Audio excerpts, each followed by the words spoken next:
Maria stepped out of the airport into the bright sunlight of a foreign land. Her heart raced with excitement and anticipation as she looked around at the unfamiliar sights and sounds. She hailed an Uber and got in, eager to begin her new adventure as a foreign student in the United States.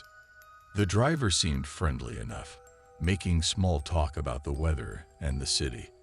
But Maria couldn't shake the feeling that something was off.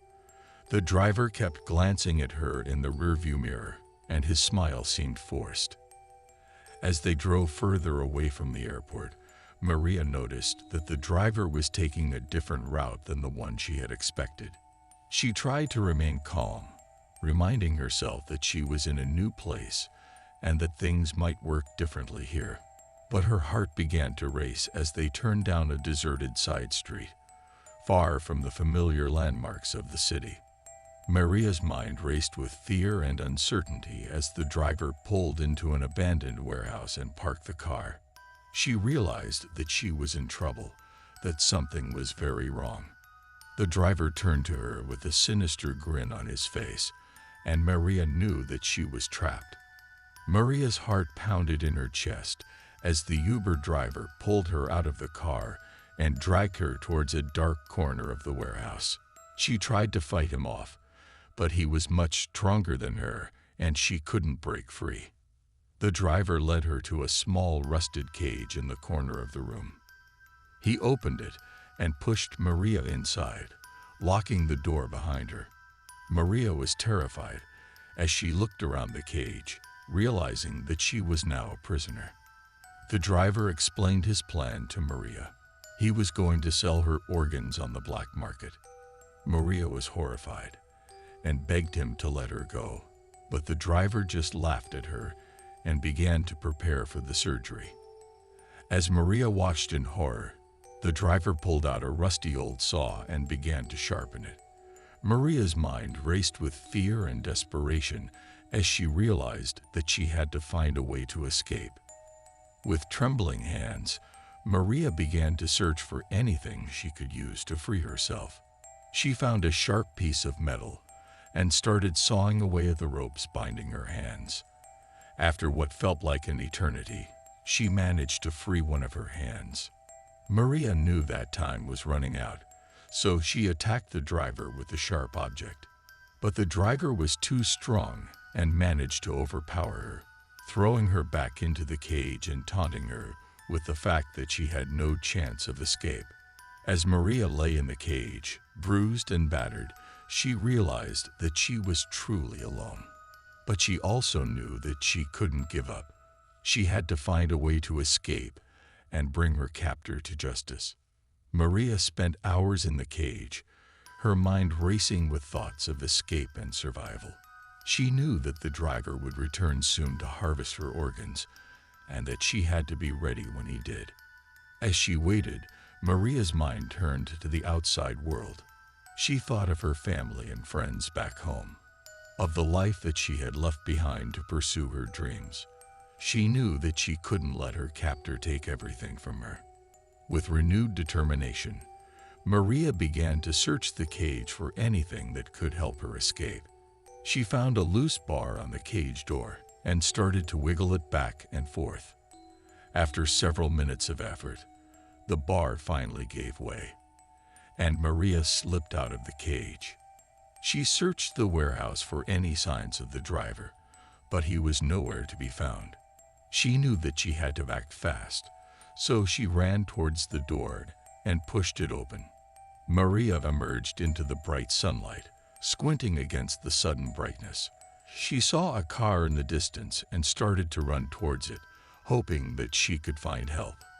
As she approached the car, she saw that it was a police cruiser. Maria collapsed in front of the car, sobbing with relief and fear. The police officers rushed to her side and quickly assessed her injuries. Maria told them everything about the Uber driver, the warehouse, and the plan to harvest her organs. The officers listened intently, their faces growing grim with each passing moment. With a renewed sense of purpose, the officers took Maria to the hospital and began to investigate the case. They knew that they had to find the driver and bring him to justice before he could hurt anyone else. The police began an intense search for the Uber driver, scouring the city for any clues or leads that could help them track him down. They checked surveillance footage from the area where Maria had been picked up, but the driver had covered his tracks well. Days turned into weeks, and the investigation seemed to be at a standstill. The officers were frustrated, but they refused to give up. Finally, a break in the case came from an unexpected source, the driver's own wife. She had become suspicious of her husband's behavior and had started to ask questions. He had become increasingly agitated and paranoid, and she knew that something was wrong. When she discovered evidence of his involvement in Maria's kidnapping and murder, she contacted the police. The officers quickly arrested the driver, and he confessed to everything. He had been part of a larger organ harvesting operation, and he had targeted Maria because she was a young, healthy foreigner who wouldn't be missed. The driver was sentenced to life in prison, and the larger operation was shut down. Maria was hailed as a hero for her bravery and determination, and she became an advocate for victims of human trafficking and organ harvesting. Although she struggled with the trauma of her experience, Maria refused to let it define her. She had survived, and she was determined to use her voice to make a difference in the world. Maria's story gained national attention, and she was invited to speak at conferences and events across the country. Her powerful message about the dangers of human trafficking and the importance of speaking out against injustice touched the hearts of people everywhere. Through her advocacy work, Maria met others who had experienced similar traumas.